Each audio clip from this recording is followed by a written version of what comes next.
Terlihat sebuah alun-alun yang sangat luas, dipenuhi oleh banyak orang yang berlalu lalang. Ian menyatakan bahwa ia telah membeli 2 item yang kini berada di tangannya. Ia menambahkan bahwa ia sangat menyukai salah satu skill bernama Voltaic Surge. Menurutnya, dibandingkan skill serangan tingkat heroik lain di kota, daya serangannya memang lebih rendah, namun memiliki efek seperti paralyze yang sangat berguna. Tanpa ragu, ia langsung mempelajari skill tersebut. Notifikasi muncul, memberitahu bahwa ia memperoleh skill Voltaic Surge, serta skill pemanggilan roh listrik. Buku itu lenyap di udara, memancarkan cahaya, disertai bayangan seekor monster. Sebuah wujud muncul di hadapan Ian, menyerupai sosok kecil berbentuk ayam. Ian dengan cepat menyadari bahwa makhluk itu adalah roh listrik. Notifikasi kembali muncul, mengisyaratkan bahwa ia harus memberikan nama pada roh tersebut. Ian menatapnya dengan ekspresi serius. Namun sebelum ia sempat memberi nama, roh itu tiba-tiba menyerangnya. Ian tersentak, lalu dengan cepat memberikan nama pada roh listrik itu, Chirpy. Dengan ekspresi puas, ia memuji dirinya sendiri, karena merasa hebat dalam memberi nama. Ian kemudian memanggil Chirpy untuk hinggap di tangannya. Ia membuka jendela informasi dan menyadari sesuatu. Monster itu tidak dapat digunakan untuk bertarung. Hal itu menjelaskan mengapa tidak membutuhkan status leadership. Ian menyimpulkan bahwa ia dapat menggunakan Chirpy sebagai medium untuk sihir pemanggilan berelemen listrik. Tanpa membuang waktu, Ian memutuskan untuk melanjutkan perjalanannya menemui Kaisar Chelias. Sesampainya di kastil, ia langsung dihalangi oleh 2 penjaga yang menanyakan tujuannya. Ian bergumam dalam hati, menyadari bahwa sebelumnya ia bisa masuk dengan bebas. Ia mulai mempertanyakan apakah ia memerlukan sertifikat untuk masuk. Seketika ia sadar, ia harus memberitahu mereka tentang quest prophet. Dengan nada sopan, Ian memperkenalkan dirinya sebagai seorang prophet summoning. Ia menyatakan bahwa ia datang karena Kaisar ingin bertemu dengannya. Para penjaga, dengan nada sopan namun sedikit panik, memintanya menunggu sementara mereka mengonfirmasi kepada kepala penjaga. Adegan berpindah ke dalam kastil. Seseorang menyapa Ian dan memperkenalkan diri sebagai Maulin, kepala penjaga. Ia meminta maaf karena belum memberitahu para penjaga tentang kedatangan Ian. Ian tertegun dalam hati, bingung mengapa sikap mereka berubah menjadi sangat sopan setelah mengetahui ini adalah urusan Kaisar. Maulin kemudian mengatakan bahwa ia akan mengantar Ian masuk ke dalam kastil. Mereka berjalan melewati sebuah lorong panjang. Ian bergumam dalam hati, penasaran dengan level seorang kepala penjaga. Ia memperkirakan Raphael, seorang penjaga kota, berada di sekitar level 90. Ian membuka jendela informasi. Ia terkejut melihat status Maulin. Seorang kepala penjaga berada di level 115. Ian bergumam dalam hati bahwa bahkan pemain peringkat 1 belum tentu mencapai level 120. Ia melirik ke arah penjaga lain. Mereka berada di level 104 dan 107. Ian merasa kagum dengan kekuatan kekaisaran ini. Ia menyimpulkan bahwa inilah alasan guild besar tidak berani membangun markas di benua Kolonar. Jika mereka membuat masalah, mereka bisa dengan mudah dihancurkan. Ian berpikir serius bahwa guildnya telah membuat pilihan yang tepat dengan membangun markas di wilayah utara. Ia bertekad untuk meningkatkan levelnya secepat mungkin dan membantu guild mengamankan wilayah mereka. Adegan berpindah ke sebuah ruang tamu yang megah.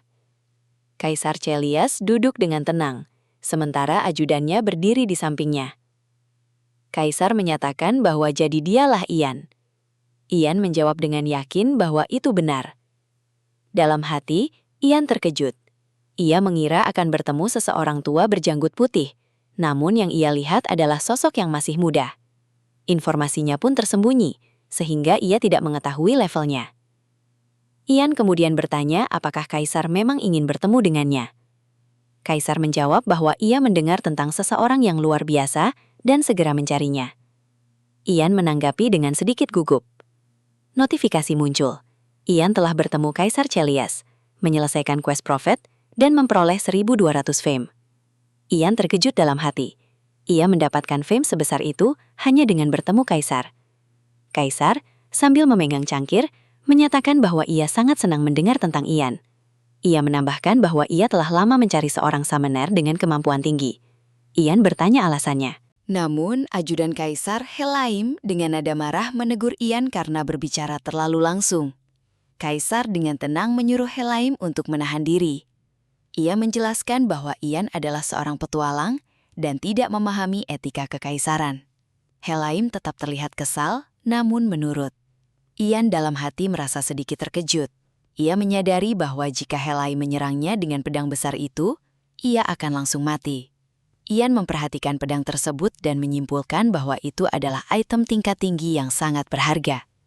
Ia benar-benar tidak akan selamat jika terkena tebasannya. Saat Ian masih memperhatikan, Kaisar kembali berbicara. Ia bertanya apakah Ian mengetahui makhluk mitos yang menjadi simbol kekaisaran Lucefel. Ian merasa bingung dalam hati, lalu melihat lukisan di ruangan itu. Ia menjawab bahwa makhluk itu adalah Griffin. Kaisar menyatakan bahwa tidak banyak orang yang mengetahui hal itu. Ian dalam hati merasa heran, karena lukisan itu terpajang besar di ruangan tersebut.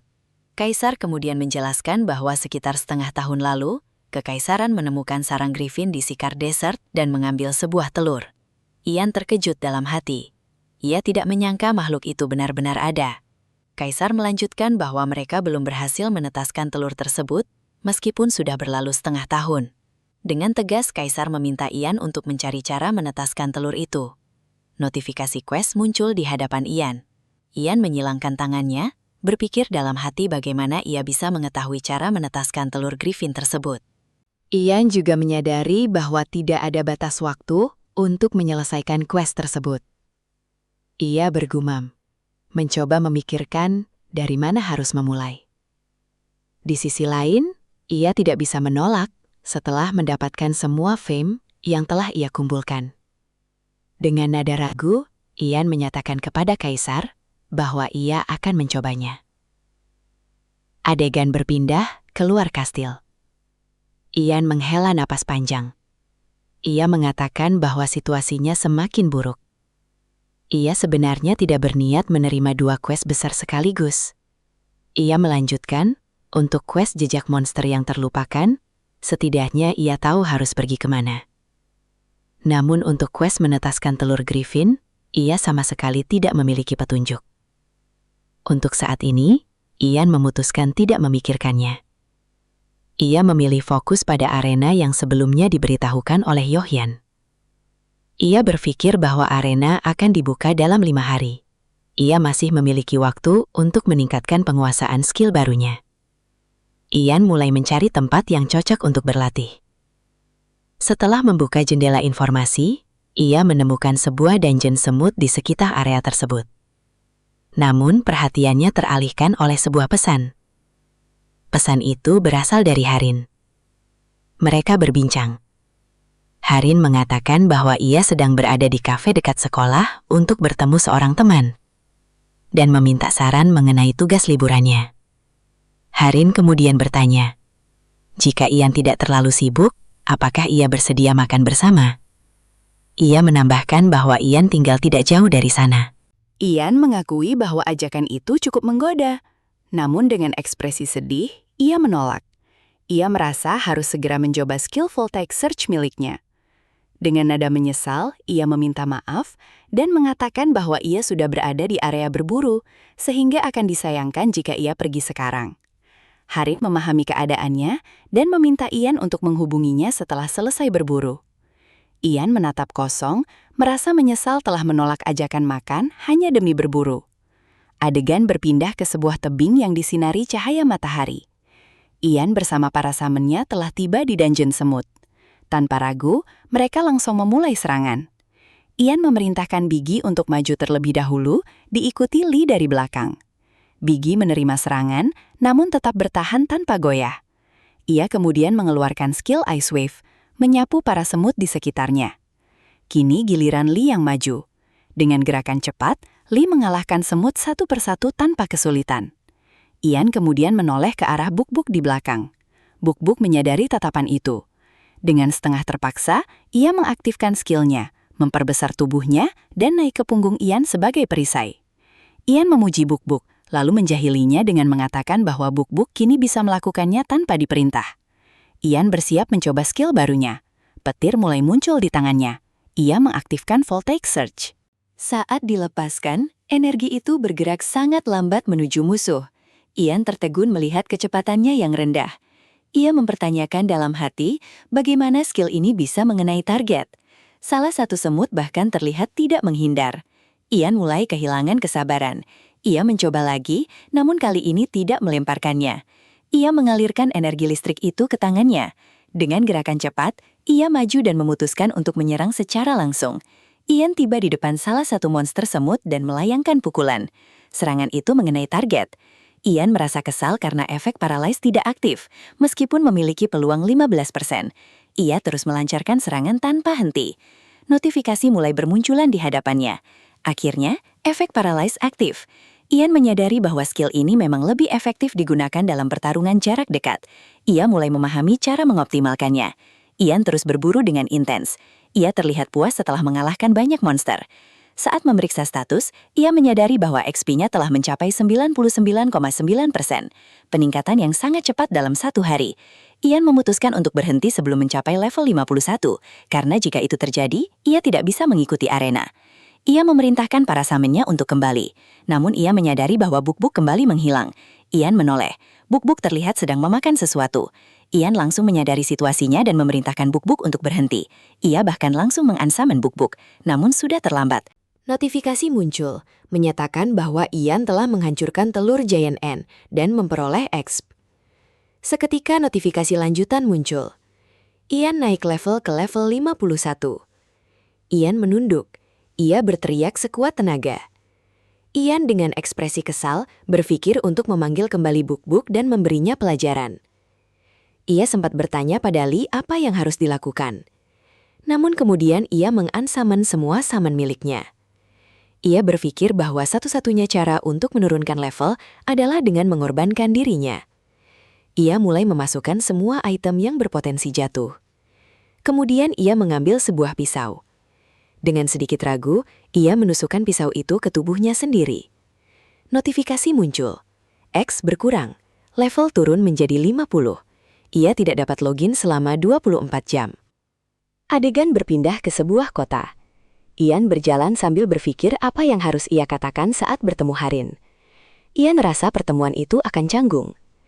Di depan sebuah kafe terlihat seorang perempuan berdiri.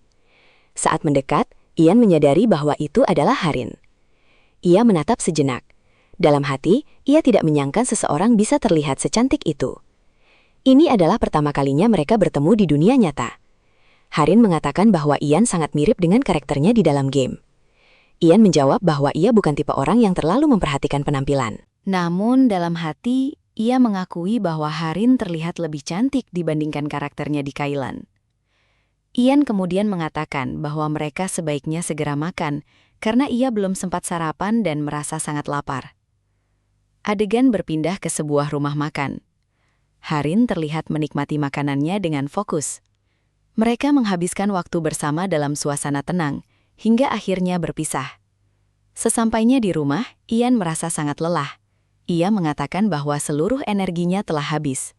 Namun dengan ekspresi malu, ia mengakui bahwa kesempatan makan bersama seorang wanita seperti itu jarang terjadi. Ia memegang konsol gamenya, namun menyadari bahwa ia tidak bisa login. Meski begitu, ia tetap masuk ke dalam kapsul dan akhirnya tertidur. Adegan berpindah ke sebuah arena koloseum. Tempat itu dipenuhi penonton yang antusias. Seorang reporter laki-laki dan seorang reporter perempuan terlihat membawakan acara. Mereka menjelaskan bahwa meskipun ini adalah Rookie League, antusiasme penonton tetap tinggi. Pertarungan akan berlangsung 1 lawan 1. Ian hadir sebagai penonton, menatap arena dari kejauhan. Ia mengatakan bahwa pertandingan kualifikasi pertama akan segera dimulai. Seorang pemain bernama Lim Long, dengan kelas assassin, memasuki arena. Di hadapannya, seorang pemain bernama Pleo, dengan kelas warrior. Lim Long bersiap dengan pisau di tangannya. Ian menatap serius. Ia penasaran bagaimana seorang assassin bertarung.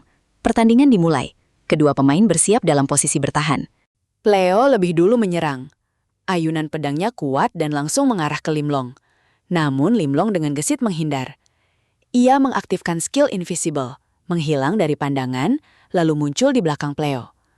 Dengan cepat, ia melancarkan serangan ke punggung lawannya. Ian dari kejauhan mengamati dengan serius. Ia menilai assassin itu sangat terampil. Kedua pemain kembali saling berhadapan. Pleo menyadari bahwa serangan tadi telah mengurangi hampir setengah HP-nya. Ia mengambil ancang-ancang, pedangnya memancarkan aura ungu. Pleo melancarkan skill Explosive Wave Slash, sebuah tebasan kuat yang mengarah langsung ke Limlong. Namun Limlong kembali menghindar. Ia membalas dengan melemparkan 7 dagger secara bersamaan. Pleo tidak sempat menghindar, serangan itu mengenai tubuhnya. Tubuh Pleo tumbang. Limlong dinyatakan sebagai pemenang. Gemuruh penonton memenuhi Koloseum. Beberapa orang menyebutnya sebagai assassin terbaik. Ian menatap dari kursinya, tampak terkesan. Ia kembali mengakui kehebatan Limlong.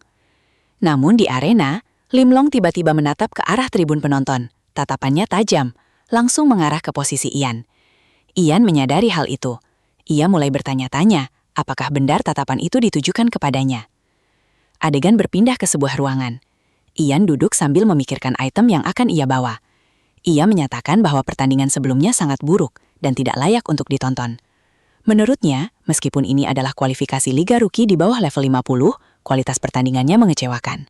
Seketika notifikasi muncul. Pertandingan selanjutnya, Ian melawan Jimenez. Ian berdiri dengan tegas.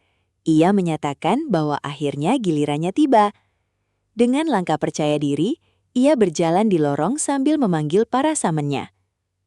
Di atas arena, Ian dan Jimenez berdiri saling berhadapan, disoraki oleh para penonton. Ian berdiri bersama Lee dan samen lainnya. Dalam hati, ia berencana menggunakan Biggie sebagai kartu tersembunyi. Jimenez dengan percaya diri melambaikan tangan ke arah tribun. Sorakan para penonton, terutama perempuan, terdengar jelas. Ian berasa kesal melihat itu. Dalam hati, ia menyatakan bahwa jika Jimenez adalah Warlock peringkat 1, maka ia adalah Summoner peringkat 1. Ian berpikir cepat. Ia menyimpulkan bahwa melawan Warlock, ia harus berhati-hati terhadap Bone Prison dan skill debuff area. Ia menatap Lee dengan serius. Ia menyadari bahwa HP Warlock cenderung lebih rendah dibanding Wizard atau Archer. Ia berencana untuk menyerang lebih dulu saat pertandingan dimulai. Jimenez menyapa Ian dan menjulurkan tangan untuk berjabat. Ian menerima dengan percaya diri. Setelah berjabat tangan, Ian memberi isyarat kepada Lee. Ia menegaskan bahwa mereka akan langsung menyerang begitu pertandingan dimulai. Dalam pikirannya, jika seorang summoner tertangkap sebelum summonnya bergerak, maka pertarungan akan berakhir dengan cepat. Itulah alasan banyak orang meremehkan summoner. Namun, Ian yakin ia memiliki banyak cara untuk mengatasinya. Pertandingan dimulai. Ian dan Lee langsung bergerak maju tanpa ragu. Jimenez terkejut. Ia awalnya mengira pertarungan akan dimulai dengan adu summon dan undead. Tanpa membuang waktu, Jimenez mengaktifkan Bone Prison. Ian sudah mengantisipasi hal itu. Ia dan Lee melompat ke atas, keluar dari jangkauan scave tersebut. Jimenez semakin terkejut. Ia tidak menyangka seorang summoner memiliki pergerakan seperti assassin. Ian tetap tenang. Dalam hati, ia menyatakan bahwa serangan yang sudah diprediksi tidak sulit untuk dihindari. Di udara, Ian mengaktifkan Weakness Detection. Titik lemah Jimenez langsung terdeteksi. Lee bergerak cepat. Ia menerjang dengan skill Berserk aktif. Jimenez segera merespons dengan memanggil barisan skeleton. Skeleton-skeleton itu menutup jalur serangan Lee. Namun Ian tetap tenang. Ia menyatakan bahwa semua masih dalam perhitungannya. Ian kemudian memanggil Biggie. Para penonton terkejut saat Ice Golem muncul di arena. Jimenez juga menunjukkan ekspresi terkejut. Ian tidak membuang waktu. Dengan bantuan Chirpy, ia mengalirkan listrik ke sarung tinjunya. Biggie mengaktifkan Ice Wave. Serangan itu menyapu barisan skeleton di depan. Serangan lanjutan menyusul. Listrik menyambar satu persatu skeleton, menghancurkannya. Efek berantai membuat seluruh barisan runtuh. Para penonton mulai bersorak. Mereka terkesima melihat kombinasi serangan yang kuat dan terkoordinasi. Celah terbuka, Lee langsung menerjang ke depan. Jimenez yang kehilangan perlindungan terlihat terkejut. Lee melancarkan serangan cepat tanpa henti. Jimenez mencoba mengaktifkan Dark Shell. Namun sebelum skill itu aktif, Ian sudah bergerak. Ia melompat ke samping Jimenez. Satu pukulan telak mendarat tepat di wajahnya. Ian berdiri tegak. Penonton terpukau. Notifikasi muncul. Ian dinyatakan sebagai pemenang. Sorakan penonton semakin membesar. Pembawa acara sempat terdiam, lalu melanjutkan dengan penuh antusias. Mereka memuji kekuatan tempur Ian, terutama peran serigala raksasa yang menentukan kemenangan. Mereka juga menyoroti strategi Ian yang memanfaatkan summon untuk membuka celah lalu menyerang secara langsung. Jimenez terlihat kesal. Ia menyatakan bahwa ia hanya lengah, namun hal itu membuatnya kalah di babak kualifikasi. Mereka saling menatap sejenak. Ian berjalan keluar arena bersama para summonnya. Ia menyatakan bahwa ia sempat penasaran dengan kekuatan Warlock peringkat 1. Namun menurutnya, kekuatan itu tidak sekuat yang ia bayangkan. Dengan langkah tenang, ia meninggalkan arena. Dalam hati, ia menyatakan bahwa setelah pertarungan ini, tidak akan ada lagi yang meremehkan summoner. Reporter perempuan bernama Lucia berbicara kepada rekannya, Heinz. Ia menyatakan bahwa Liga Rookie kali ini adalah yang terbaik sejauh ini. Heinz mengangguk setuju. Heinz menambahkan bahwa dua pemain yang paling menonjol adalah summoner Ian dan assassin Limlong. Ia menjelaskan bahwa keduanya membesarkan karakter mereka dengan cara yang tidak biasa. Heinz kemudian teringat sesuatu. Ia merasa pernah melihat seorang summoner dengan serigala merah sebelumnya. Setelah berpikir sejenak, ia menyadari bahwa ia pernah bertemu dengan Ian. Lucia memuji hal tersebut dan mengatakan bahwa itu sangat luar biasa. Mereka kemudian menyadari pertandingan berikutnya akan segera dimulai, lalu bergegas meninggalkan tempat. Di tempat lain, Limlong duduk sambil menatap layar. Setelah melihat pertandingan Ian, ia tersenyum puas. Adegan berganti. Ian tersenyum tipis dan menyadari bahwa ia telah mencapai babak 64 besar. Ia berkata dalam hati bahwa jika memenangkan liga ini, ia akan mendapatkan 100.000 reputasi dan menjadi summoner level 50 dengan perlengkapan penuh. Sorakan penonton semakin keras ketika Ian memasuki arena. Para penonton meneriakkan kekaguman terhadap setiap summon miliknya. Di hadapan Ian berdiri seorang perempuan dengan busur di tangannya. Ian menatapnya dan merasa pernah melihatnya sebelumnya. Ia kemudian teringat bahwa perempuan itu adalah Milan, salah satu pemain yang pernah ia kalahkan. Ian mengingat bahwa Milan memiliki level di atas 50 saat itu. Ia menunjukkan ekspresi mengejek. Milan masih menyimpan kekesalan atas item yang diambil Ian darinya. Ian menanggapi dengan ekspresi menjengkelkan, tidak memahami mengapa Milan begitu menginginkan item tersebut. Milan menyatakan tekadnya untuk tidak tertipu lagi dan akan mengalahkan Ian dengan tangannya sendiri. Sorakan penonton terdengar, mereka mulai menduga bahwa keduanya memiliki hubungan di masa lalu. Milan berteriak lantang bahwa ia mengetahui rahasia Ian. Ian terkejut mendengar pernyataan tersebut. Milan menjelaskan bahwa serigala milik Ian bukan hasil penjinakan, melainkan dipanggil menggunakan artefak. Ian menolak pernyataan itu dan menyebutnya sebagai omong kosong. Heinz, sebagai pembawa acara, mulai mempercayai pernyataan tersebut. Lucia juga setuju dan menyatakan bahwa serigala itu terlalu kuat untuk summoner level 50. Suasana menjadi semakin gaduh. Penonton mulai mempercayai tuduhan itu. Ian merasa kesal. Ia tahu bahwa Lee menjadi kuat karena hasil latihan dan usahanya sendiri. Namun, opini penonton sudah terbentuk. Suara keraguan terdengar dari berbagai arah. Milan dengan nada mengancam menyatakan akan mengalahkan Ian tanpa memperdulikan summon miliknya. Ian berdiri tegap. Notifikasi muncul menandakan pertempuran akan segera dimulai. Dengan emosi yang tertahan, Ian menyatakan bahwa ia hanya membutuhkan 30 detik untuk mengalahkan Milan. Pertandingan dimulai. Ian dan Lee langsung bergerak maju tanpa ragu. Milan yang telah mengantisipasi hal itu segera melepaskan serangan. Sebuah anak panah melesat cepat ke arah Ian. Ian menghindar sambil menyadari bahwa itu adalah skill Guide Arrow, sebuah skill tingkat tinggi. Ian terus mendekat sambil bersiap menyerang. Milan tetap tenang dan melancarkan serangan lanjutan. Ian menepis serangan itu menggunakan cangkang buk-buk. Milan tersenyum karena serangannya mengenai target. Namun seketika anak panah itu jatuh dan notifikasi menunjukkan bahwa damage yang dihasilkan hanya 1. Milan terkejut. Ian dengan percaya diri menyatakan bahwa ia memiliki rompi pelindung bernama buk-buk. Jarak mereka kini sangat dekat. Milan mulai menyadari bahaya di hadapannya. Ian tersenyum lebar, semangatnya meningkat. Ian dan Lee melompat bersamaan untuk menyerang. Cahaya menyelimuti tinju Ian, lalu pukulan telak mengenai dada Milan. Notifikasi muncul, Ian dinyatakan sebagai pemenang. Ian mengangkat tangannya dengan senyum puas, penonton kembali bersorak. Adegan berpindah, Ian bersama para summon kembali memasuki arena. Ian menyatakan bahwa pertandingan sebelumnya terlalu mudah. Kini ia telah mencapai semifinal. Ia bertanya kepada para summonnya, apakah mereka siap menghadapi lawan yang lebih kuat. Di sisi lain, bayangan muncul dari lorong arena. Seseorang perlahan berjalan masuk. Terlihat seorang anak kecil dengan pakaian mage lengkap dan tongkat sihir di tangannya. Ian memperhatikannya dan berpikir bahwa penampilannya mungkin tidak mencerminkan kekuatan aslinya. Ian memperkenalkan diri. Anak itu hanya menatap dengan ekspresi mengantuk. Dengan tenang, anak itu menyatakan bahwa akhirnya ia bertemu dengan lawan yang kuat. Ia melanjutkan dengan penuh keyakinan bahwa dirinya adalah mage terkuat di benua ini. Ia mengatakan bahwa jika ia kalah, banyak orang akan merasa kecewa. Kemudian dengan nada mengancam, ia menyebut Ian sebagai Dark Summoner dan menyatakan bahwa semua perbuatannya akan berakhir di sini. Ian menunjukkan ekspresi kesal. Ia menatap lawannya dengan tajam. Dalam hatinya, ia bertanya, apa lagi yang akan terjadi sekarang?